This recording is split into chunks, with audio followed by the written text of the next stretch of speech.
Now, we've had folks tell us our cranberry juice isn't safe. Now, I ask them why they think that, and I don't hear back, but the concern usually comes from one of three places. So let's walk through those. Now, first, some folks assume that our cranberry juice isn't real because we aren't cooking the berries down into a concentrate on the stove. And yeah, it's true. We're not boiling a pot full of berries, but we are cooking them. Now, during the come up period in the boiling water bath, and again during the full 15-minute processing time, these cranberries are cooked. They soften, they rupture, they release their juice, and then they steep for weeks, which extracts even more flavor and, more importantly, acidity.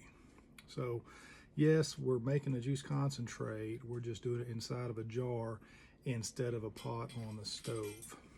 Second, some people believe that if they haven't personally seen a recipe on the USDA or the NCHFP, the National Center for Home Food Preservation's website, it must be unapproved or unsafe. But scientifically, the strongest claim anyone can make is simply that the exact recipe hasn't been tested. And look, that cuts both ways. Untested doesn't automatically mean unsafe.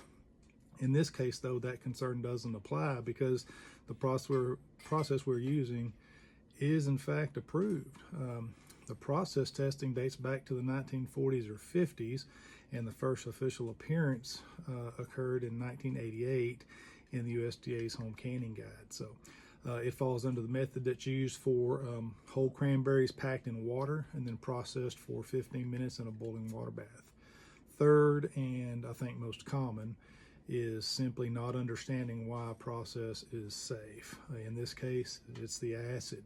Cranberries, raw or cooked, whole or crushed, have a natural pH of around 2.3 to 2.5, which is far below the safety cutoff of 4.6. That means cranberries are about 100 times more acidic than the minimum required level for water bath canning. And at that level, botulism spores cannot germinate, even if all the other conditions inside the jar are going to be perfect. Now, the sugar we add is essentially pH neutral, and the cranberries easily acidify the small amount of filtered water that we add to the jars when we make our cranberry juice.